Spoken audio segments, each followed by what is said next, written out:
नमस्कार, मैं हूं धर्मेंद्र। आप देख रहे हैं ऑनलाइन न्यूज इंडिया। मोदी सरकार पर बार बार आरोप लगते रहे हैं कि मोदी सरकार देश के संविधान को बदलना चाहती है और मोदी सरकार देश के संविधान को धीरे धीरे बदल रही है। ये तमाम आरोप लगातार मोदी सरकार पर लगते रहे हैं।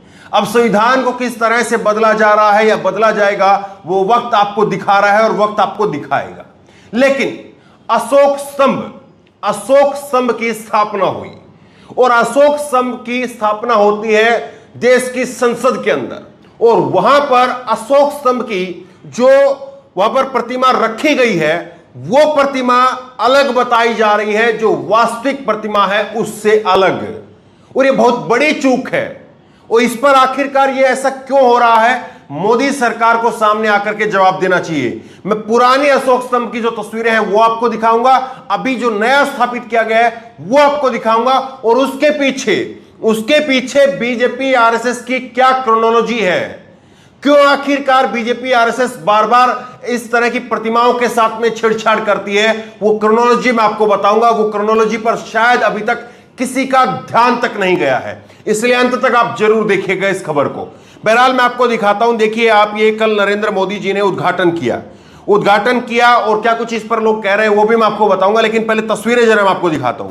ये देखिए आप, मोदी जी की फुल स्क्रीन के ऊपर देखिए आप, फुल स्क्रीन के ऊपर आप देखिए मोदी जी ने यहां पर उद्घाटन किया और ऊपर आपको अशोक स्तंभ की जो है वो 4 शेरों की आकृति वो नजर आ रही है, और नीचे मोदी जी खड़े हैं। मोदी जी नीचे खड़े हैं, गले में भगवा रंग का बड़ा सा जो है वो पटका डाला हुआ उन्होंने अपना, और उसमें ऊपर जो है वो 4 शेरों की आकृति नजर आ रही है। लेकिन जरा गौर से इसको देखिए, गौर से देखिए आप, जो शेरों के मुंह के जो दांत हैं वो कितने बड़े बड़े हैं, कितने बड़े बड़े हैं शेरों के मुंह के दांत। इस तस्वीर में आपको साफ तौर पर नजर आ रहा होगा। आप जरा फुल स्क्रीन के ऊपर ही आप ये दूसरी तस्वीर देखिए, दूसरी तस्वीर फुल स्क्रीन के ऊपर देखिए। अब आपको इस तस्वीर में जो है वो नजर आ रहा है कि यहां पर शेर के दांत जो है वो कितने हैं या नहीं है। ये है अशोक स्तंभ की असली तस्वीर।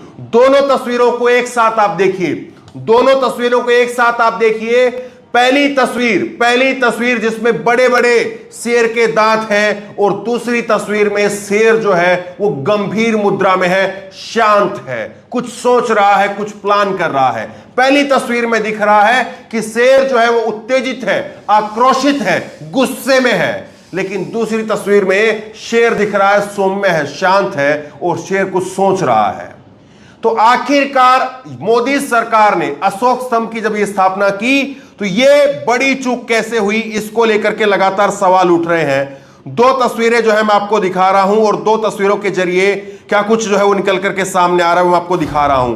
देखिए ये है अभिषेक गोयल, और इन्होंने लिखा है, आप स्वतः ही निष्कर्ष निकालें, नीचे हमारे 2 राष्ट्रीय चिन्ह की 2 तस्वीरें हैं। एक में सिंह जिम्मेदार, शेर यानी जिम्मेदार शासक की तरह से गंभीर मुद्रा में दिख रहा है, और दूसरे में सिर्फ आदमखोर शासक की तरह से भूमिका में खौफ फैलाने जैसा है।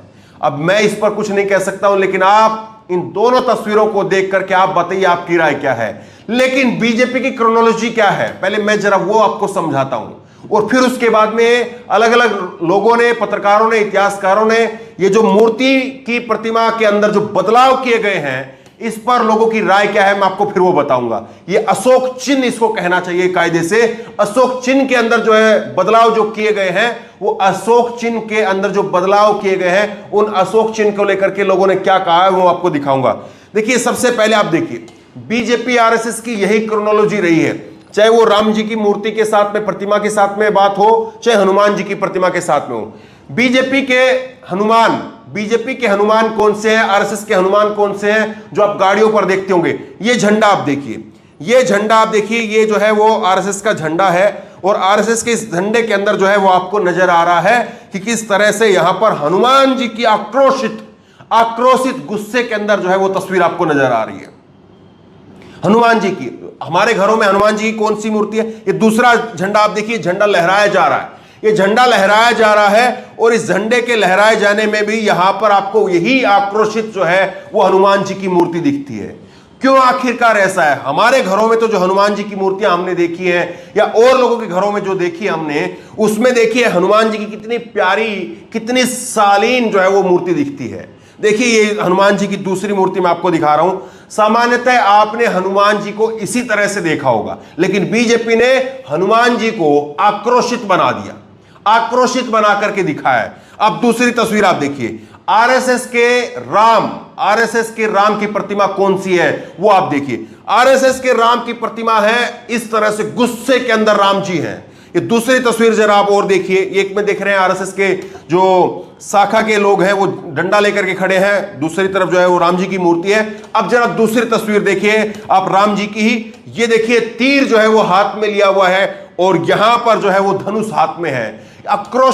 आक्रोशित गुस्से के अंदर जो है वो राम जी को दिखाया गया है और बताया जाता है कि तब की तस्वीर है जब राम जी लंका में जाना चाहते थे, समुद्र रास्ता नहीं दे रहा था, तब वो आक्रोशित हो गए थे और उस वक्त में जो है वो राम जी ने इस तरह से अपना रूप समुद्र को दिखाया था। लेकिन वही रूप जो है वो केवल बीजेपी आरएसएस दिखाती है, दूसरी तस्वीर नहीं होती है। जबकि हमने घरों में, मंदिरों में और दूसरे धार्मिक स्थलों में कौन सी फोटो देखी है? ये फोटो आप देखिए, राम जी की ये फोटो देखिए, कितनी शालीन फोटो है, कितनी सौम्य है, कितनी शांत है। राम तो मर्यादा पुरुषोत्तम रहे हैं, तो मर्यादा पुरुषोत्तम जो व्यक्ति है, जाहिर तौर पर कोई भी व्यक्ति होता है वो स्थिति के हिसाब से गुस्सा भी करता है, प्यार भी करता है, आंखें भी दिखाता है, तमाम सारी बातें होती हैं। लेकिन आप बताइए, आप अपने माता पिता का या किसी अपने चाहने वाले का या किसी को जिसको आप मानते हैं उसका आप किस तरह का फोटो अपने घर में या अपने दिल में, अपनी स्मृति में रखना चाहेंगे? आप उनका हंसता खेलता हुआ चेहरा रखेंगे, स्माइल करता हुआ रखेंगे, आशीर्वाद देता हुआ रखेंगे,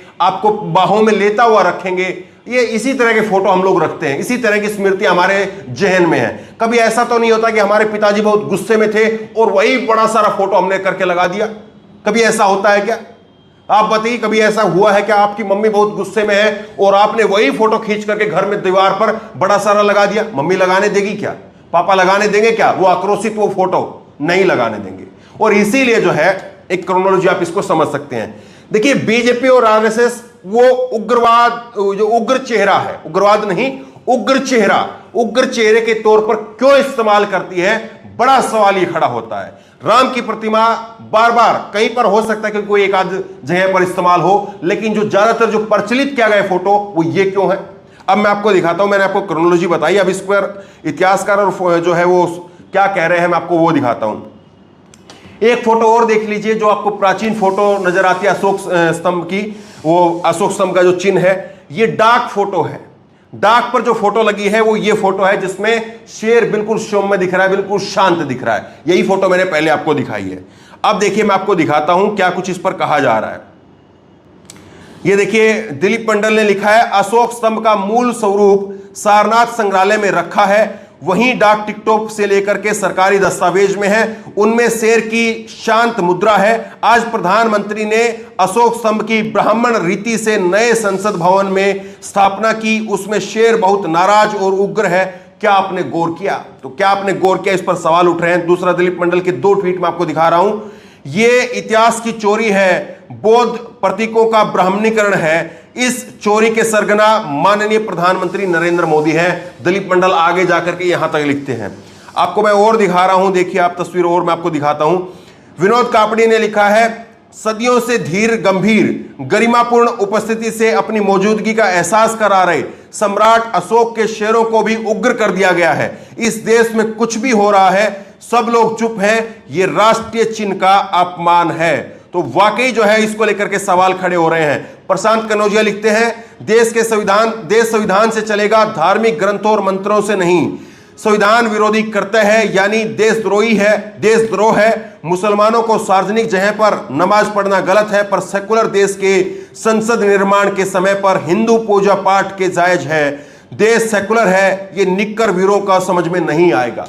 तो ये सवाल भी उठ रहा है कि आखिरकार जब देश सेकुलर है तो देश की संसद में अगर कोई निर्माण हो रहा है तो वहां पर जो है आप पूजा पाठ क्यों करा रहे हैं? अगर कहीं पर मुस्लिम समुदाय के लोग सार्वजनिक जगह पर अगर पूजा पाठ करते, अपनी नमाज पढ़ते हैं, तो फिर आपको आपत्ति होती है, लेकिन देश की संसद में अगर सेकुलर कंट्री में अगर ऐसा होता है तो आपको आपत्ति क्यों नहीं होती है? तो बहरहाल बड़ी खबर है, बहुत बड़ा संदेश है और जाहिर तौर पर इसी तरह से ये चुप नहीं होना चाहिए, इस पर स्पष्टीकरण, इस पर जवाब जरूर आना चाहिए, क्योंकि बहुत बड़ी घटना हुई है। और अगर इतनी बड़ी बड़ी घटना है और जो हमेशा के लिए रहने वाली है, संभवतः इस मूर्ति को नहीं हटाया जाएगा, तो कम से कम अगर इस मूर्ति को या तो बदला जाए, और अगर नहीं बदला जाए तो कम से कम एक स्पष्टीकरण तो जरूर आए कि आखिरकार मोदी सरकार ने ऐसा क्यों किया है। आपको क्या लगता है, जो बदलाव हुआ है क्या उचित मानते हैं या सरासर उसको गलत मानते हैं? नीचे कमेंट बॉक्स में अपनी राय जरूर दें। इसी तरह की तमाम खबरों के लिए ऑनलाइन न्यूज इंडिया सब्सक्राइब करें, साथ में जो बेल आइकन है घंटी उसको जरूर दबाएं, ताकि जैसे वीडियो अपलोड करें उसकी नोटिफिकेशन आपको तुरंत मिल सके। धन्यवाद। इस खबर को अभी लाइक करें, शेयर करें, अभी चैनल को सब्सक्राइब करें और घंटी जरूर